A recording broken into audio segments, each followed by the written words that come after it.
Hello student, today we will study Maths chapter 10 angles. Okay, first of all introduction about angles. An angle has one verticals, okay, one verticals, then two arms, okay, two arms. This is one and this is two arms.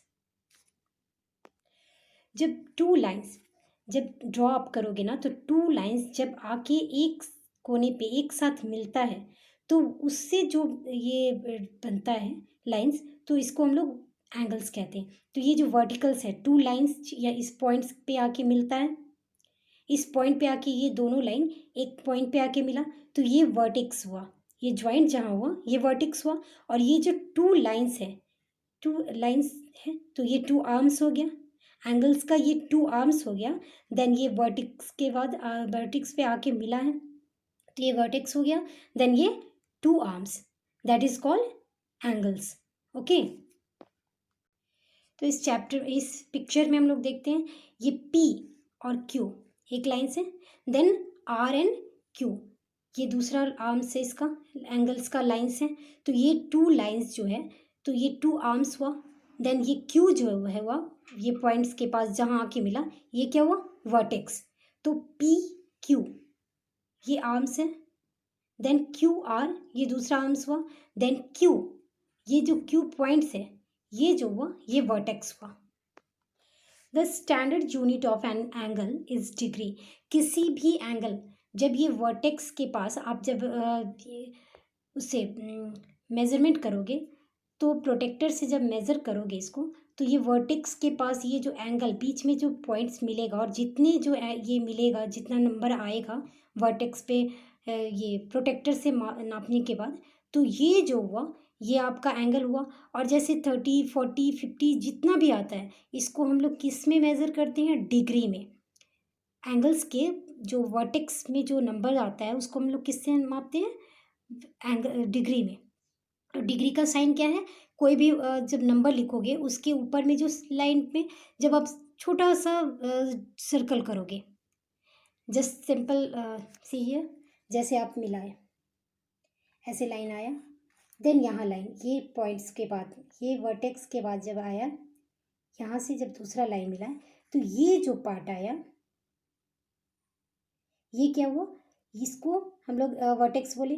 और ये जो मापोगे इसको कितने में मापोगे, तो ये आएगा जैसे 30 डिग्री, तो 30 के बाद इसे डिग्री लिखोगे, ऐसे साइन दोगे तब ये डिग्री होता है। ठीक है, तो इस तरह से इसको हम लोग डिग्री में मापते हैं।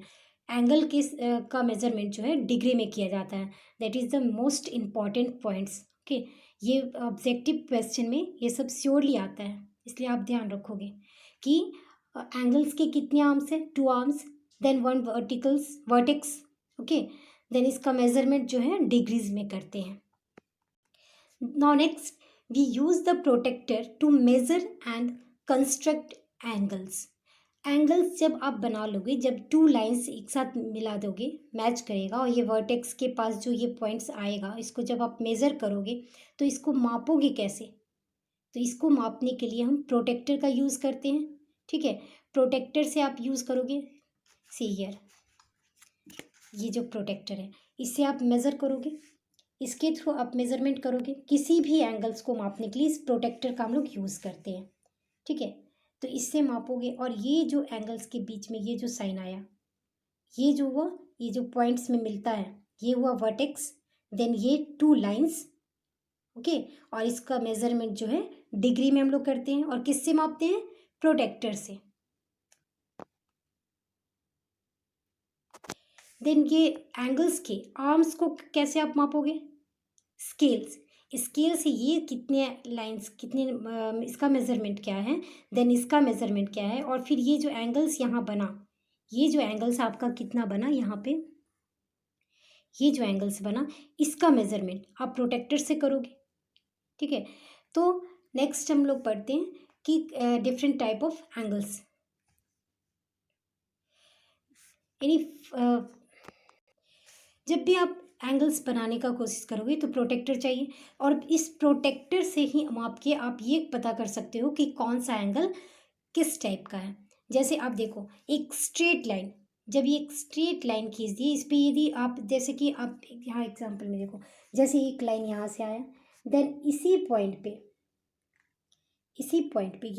पे आया, देन इसी पॉइंट में आके एक दूसरा लाइन मिला, तो ये जो पॉइंट हुआ ये आपका मिल तो गया, बट ये टू लाइंस मिला, बट क्या ये एंगल्स हैं?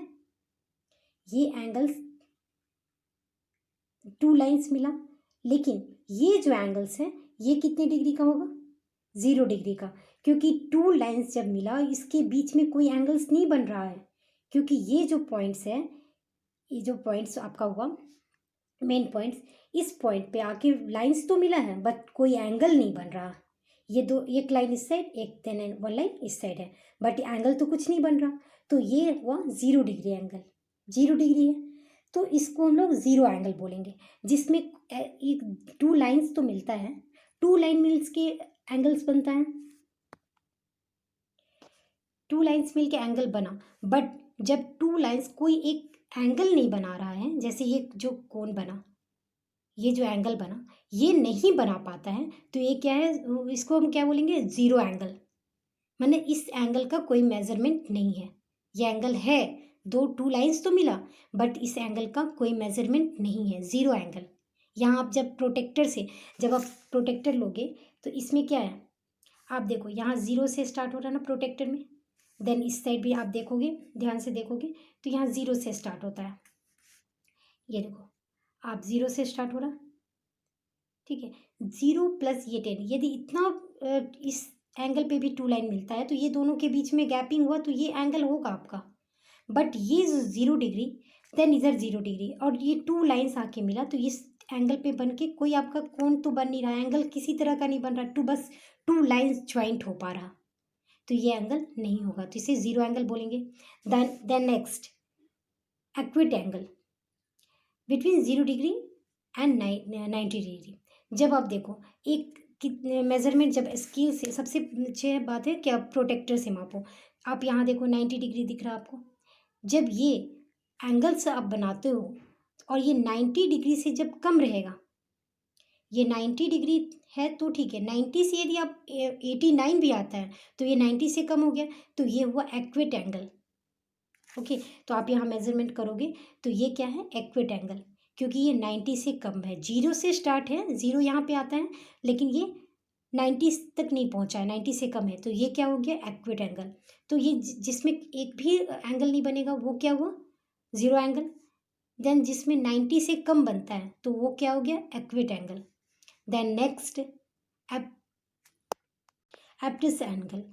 एप्टिस एंगल में क्या है कि आपका 90 डिग्री एंड 180 डिग्री, मतलब आपको देखो यहाँ 0 से स्टार्ट होता है, ये लाइन यहाँ पर तो 0 होगा, देन यहाँ स्ट्रेट लाइन जब होगा तो आपका 90 होता है, लेकिन ये 90 से ज़्यादा है, 90 से ज़्यादा है एंड और 180 के बीच का है, ठीक है, तो ये 90 से जब ज़्यादा होगा तो इसको हम लोग क्या बोलेंगे? एप्टिस एंगल।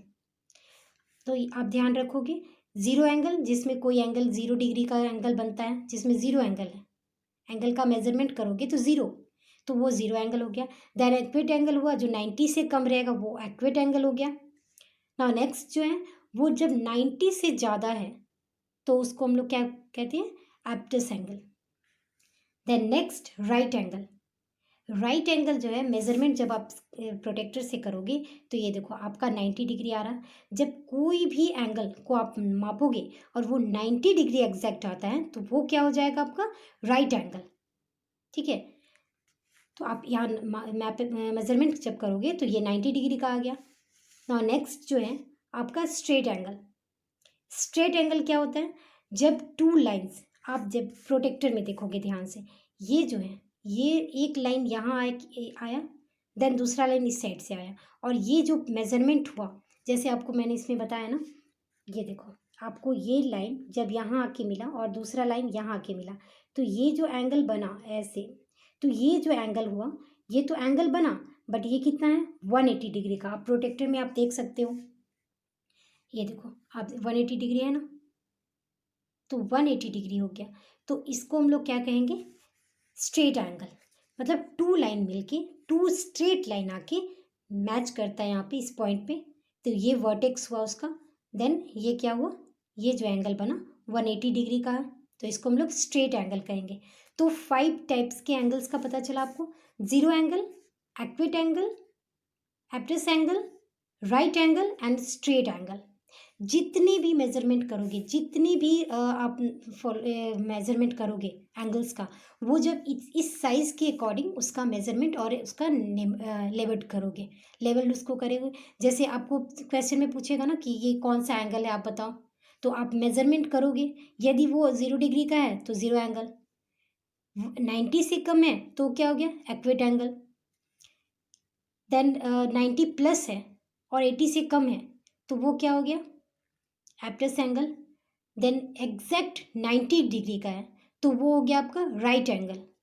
देन जब आप टू लाइंस एक पॉइंट्स पे आके मिलता है, जब टू लाइंस आप देखो, ये लाइन यहाँ से आया और यहाँ रुका, देन एक लाइन यहाँ से आया और इस पॉइंट पे आके, ये दोनों लाइन तो मिला, लेकिन ये जब मेजरमेंट करोगे प्रोटेक्टर से तो 180 डिग्री का आएगा, तो ये जो हुआ आपका राइट एंगल हो गया। ठीक है, तो आपको प्रोटेक्टर का यूज़ करना है। और कभी भी एंगल्स जब भी आप बनाओगे तो आप पेंसिल का यूज़ करोगे, किसी भी पेन का यूज़ नहीं करोगे।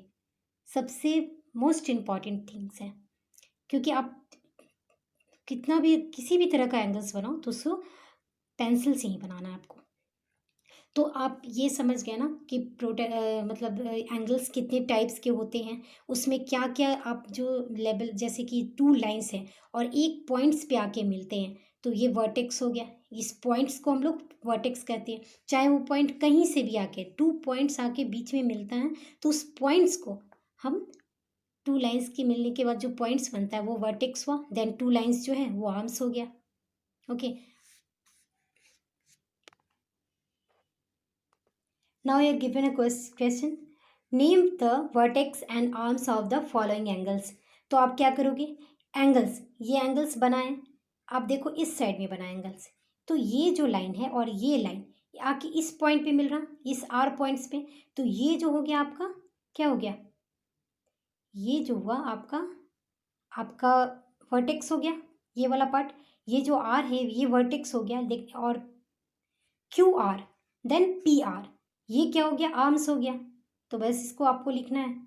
देन यहाँ आप देखो, ये एल लाइन जो है यहाँ से स्टार्ट हुआ, देन एम यहाँ से स्टार्ट हुआ और इस पॉइंट पे, एम के इस पॉइंट्स पे आके मैच हुआ, तो ये वर्टेक्स हो गया। ठीक है, तो आपका वर्टेक्स क्या होगा, एम। देन एल एम क्या हो गया और एन एम क्या हो गया, आपका आर्म्स हो गया। इस लाइन में आप देखो, एक एक्स है देन जेड है, ये टू लाइन्स आके कहाँ मिलता है, एक्स पे मिलता है। एक वाई है और एक जेड है, एक वाई लाइन्स है और एक जेड है, ये दोनों एक्स के पॉइंट्स पे आके मिलता है, तो आपका ये क्या हो गया, वर्टेक्स। देन ये जो टू लाइन्स हैं ये आर्म्स हो गया। तो आप देख सकते हो यहाँ पे कैसे आर्म्स जो है आपको, आप लिख सकते हो आर क्यू, देन दूसरा आर्म्स जो है आर पी, और वर्टेक्स जो है आपका आर। इसमें भी आप देख सकते हो इस पिक्चर में वर्टेक्स को आर। फिर इस पिक्चर में आप देखो एम एल, एक आर्म्स हुआ, देन दूसरा आर्म्स जो है एम एल, और वर्टेक्स जो है एम हो जाएगा। इस पिक्चर में आप देखो एक्स वाई, एक आर्म्स है, दूसरा आर्म्स है एक्स जेड, और वर्टेक्स है आपका एक्स। जिस पॉइंट पे आगे ये दोनों आर्म्स मिलते हैं वो वर्टेक्स हो गया। तो इस चैप्टर में आप ये इंट्रोडक्शन देख सकते हो। तो इस तरह से आप ध्यान से करोगे ना तो ये मैथ्स बहुत ही इजी है और बहुत सिंपल वे में बता सकोगे। हाँ, इसमें मेज़रमेंट का सबसे बड़ा बेनिफिट है। मेज़रमेंट सही नहीं करोगे तो पूरा आपका क्वेश्चन गलत हो जाएगा, और यदि मेज़रमेंट सही करोगे तो आपका पूरा आंसर सही रहेगा। तो मेज़रमेंट बहुत ही ध्यान से करोगे। आप जो प्रोटेक्टर का यूज़ करोगे, जस्ट एक पॉइंट भी आप गलत यूज़ करते हो, मेज़र करते हो, तो आपका आंसर गलत आ जाएगा। इसलिए मेज़रमेंट पे स्पेशली ध्यान दोगे। तो आप पर डे आप एक एंगल्स बनाओ, खुद से बनाओ, जैसे 40 डिग्री, 90 डिग्री, ऐसे करके खुद से बनाओ। तो आपका जो भी डाउट है क्लियर हो जाएगा। नेक्स्ट वीडियो में बच्चों हम इस चैप्टर का आगे का करेंगे, ठीक है। तो अगर इसमें आपको कोई भी कन्फ्यूज़न है तो आप खुद से फिर से पूछ सकते हो। आप कमेंट बॉक्स पे लिखोगे और मैं जवाब अवश्य दूंगी, ठीक है। तो आप कोशिश करोगे खुद से, पहले तो मेज़रमेंट करो और फिर एंगल्स बनाने का प्रैक्टिस करो। और आप बना के यदि कोई भी डाउट है, कुछ भी प्रॉब्लम है, तो आप कमेंट बॉक्स पे भेज के आप पूछ सकते हो। Thank you student.